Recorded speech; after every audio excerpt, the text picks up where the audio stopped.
John was not born into comfort. There was nothing special about the house he grew up in, nothing that made people say, "This boy will be great one day." It was a small place, quiet, sometimes too quiet. The kind of place where dreams feel bigger than the walls around you. From a young age, John learned what it meant to go without. Not without love, but without options. He watched other kids talk about what they wanted to be, confident and loud.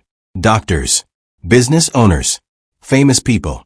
John stayed quiet, not because he had no dreams, but because his dreams felt too fragile to say out loud. As John grew older, life didn't get easier. School ended, reality began, and the world didn't wait for him to figure things out. He worked small jobs, long hours, low pay. Some days he came home exhausted, hands tired, mind heavy. People around him didn't understand his struggle. To them, he was just that guy who's always trying but never winning. Friends would gather, talking about money they didn't earn and success they hadn't built. They laughed loudly, joking about life as if time would always forgive them. John listened quietly. One day he spoke. "I want more than this," he said softly. "I don't want to live like this forever." The room went quiet for a second. Then the laughter came. Not angry laughter. Not cruel shouting. The kind of laughter that hurts more. The kind that says, "You don't belong in this conversation." "John, you think too much," someone said. "Just enjoy life. You're always dreaming, but look at where you are." John smiled, but something inside him cracked. From that day, the laughter followed him. When he walked into a room, people smiled in a way that didn't feel real. When he left, they talked.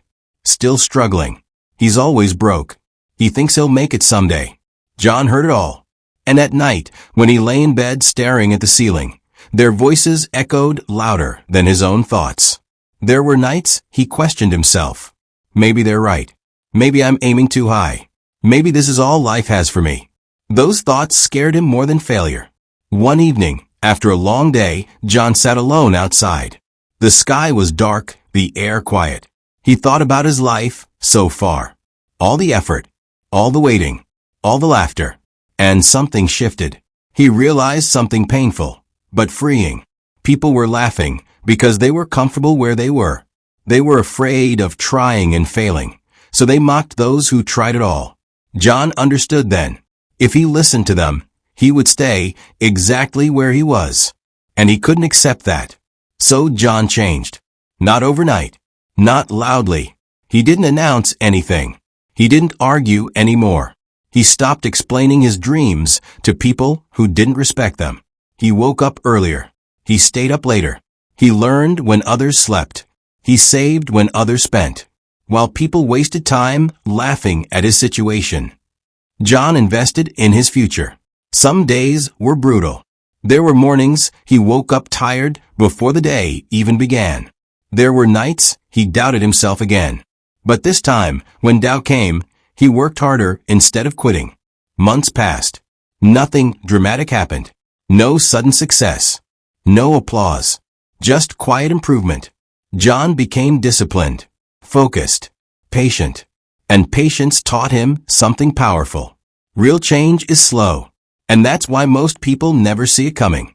Years later, the same people who laughed were still in the same place. Same jokes. Same complaints. Same excuses. But John was different.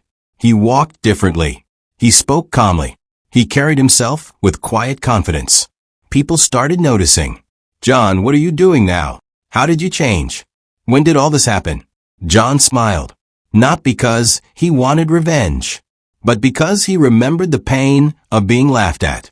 He never threw the past in their faces, because the past already taught him everything he needed to know. John didn't become successful just because he worked hard. He became successful because he stayed strong when no one believed in him. Because he kept going when laughter tried to stop him. Because he chose growth over comfort. He learned that being laughed at is not the end of your story. Sometimes, it's the beginning. If you are watching this and you feel like John, laughed at, doubted, underestimated, remember this. Every strong person was once weak in someone else's eyes. Every quiet worker was once ignored. Every real success was once invisible. Let them laugh. Like John, you are building something they can't yet see. And one day, they won't be laughing anymore. If this story touched you, please subscribe for more inspiring videos. Don't forget to subscribe for more emotional and motivational stories. Hit the subscribe button so you never miss the next story.